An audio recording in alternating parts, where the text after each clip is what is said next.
us through yesterday's market performance and what your broad expectations are for the trading day ahead, given that budget announcement yesterday. Well, good morning to you, and it's a great day. We can see the World Cup is about to start.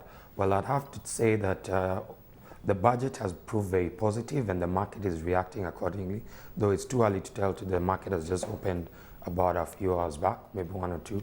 And what we've seen is that more or less the finance minister has looked at stimulus in terms of spurring more growth by allocating a lot of funds towards infrastructure development. You notice that once the roads are widened and things like that, more roads are built. It means key sectors will benefit. The agricultural sector, the tourism sector will actually benefit more from it, and will be able to actually now spur more growth in the economy.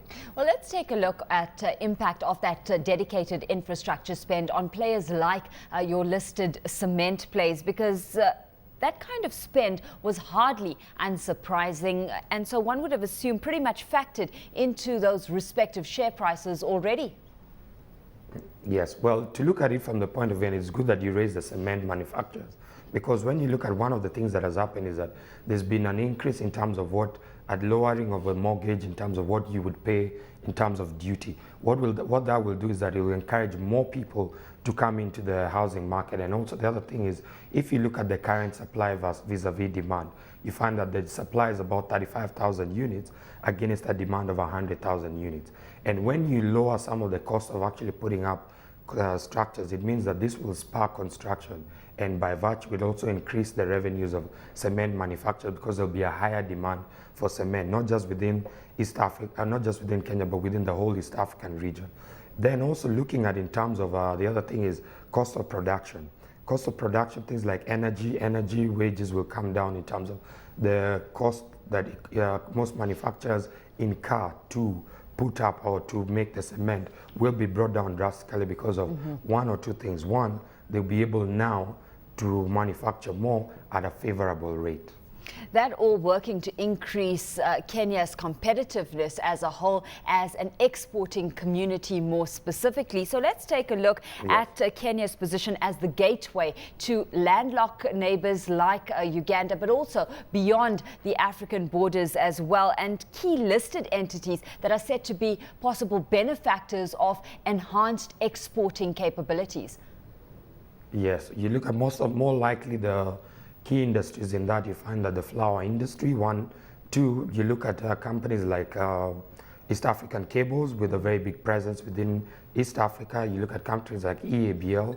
You look at companies like Bamburi Cement in terms of their ability to penetrate. For one reason, infrastructure. If better roads, it means there's easier movement of goods from one point to the other.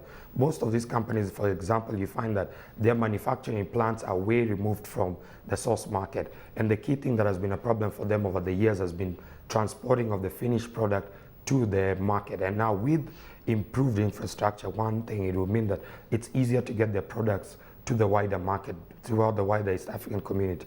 And then as of 1st of July, you notice that we'll have a borderless East African community, whereby you wouldn't need now restrictions from crossing from Kenya to Uganda, from Kenya to Rwanda, Kenya to Tanzania. Now this will create much more flow of goods and will enhance the general economy. Let's get to the crux of the matter, though. I mean, with all these investments that we are seeing, which certainly bode well for economic growth moving forward. I mean, it takes total expenditure to nearly 1 trillion shillings at this stage, and the deficit to 6.8% of GDP, which was, far greater than many had expected. So let's take a look at whether this is manageable for Kenya right now. Do you see Kenya being able to sustain growth on such a large deficit?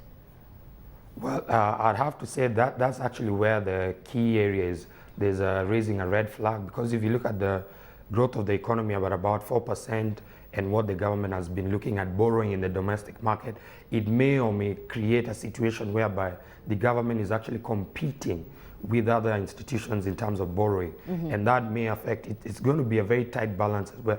And this is where the CBK will come into play in terms of ensuring that lending rates remain low to allow much more borrowing. And also another key issue that has been raised and has been asked about is tax refunds.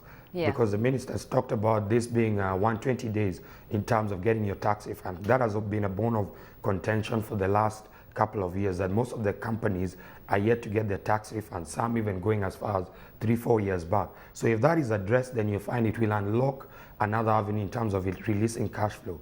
And that will now balance out. Maybe that will be effectively balanced out, whereby the rates the government is issuing in terms of securities when you're borrowing, and companies' ability to buy. When you get your tax refund, at least you're able to keep afloat and be able to run the business within that period. So if I was to say that, I would say that that is a key area that I noticed that has brought up a red flag and needs to be addressed, because what they're borrowing and what they plan to do and the growth of the economy, because you have to realize that we are still reeling from 2008, 2009, and just now 2010 is when the economy now is slowly moving towards positive growth, and looking at all the other factors that globally have been affecting the economy. You notice that the period, there was the ash cloud in Europe, affected a lot of industries, especially the agricultural, the flour industry, Kenya Airways, the airline industry, the tourism industry, and these are some of the key pillars of the Kenyan economy. So if that area is addressed in terms of tax refunds and how they intend to borrow within the domestic market, then I would say that we'll be looking at a positive growth in the economy. With that reliance on domestic borrowing, Waiyaki, I mean, there is an appetite for government bonds that's undeniable, but the concern is that, as you say, it will crowd out the private sector. In that regard, I mean, what is your outlook in terms of privatisations, and as far as that, possible listings are concerned moving forward, and the kind of response investors are set to dedicate towards that? Well, you'd have to look at, there have been a lot of government institutions have been on the block set up for privatization.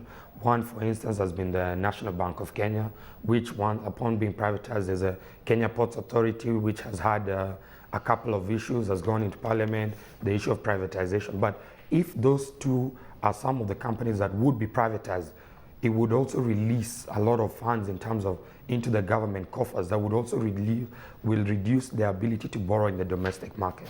But if that, it's not something that will happen overnight. So we're looking at a period of maybe 1 to 2 years, but more or less, if there's something that is immediate, is what the government bonds, the rates. If you notice, the rates for T-bills and bonds have actually been very low in the market, and that has actually spurred a lot of growth, and that has enabled a lot of the private companies to be able to function properly. But when I look at that, I say that at the moment, it's a bit dicey how they intend to go forward. Well, certainly they've not really explained it.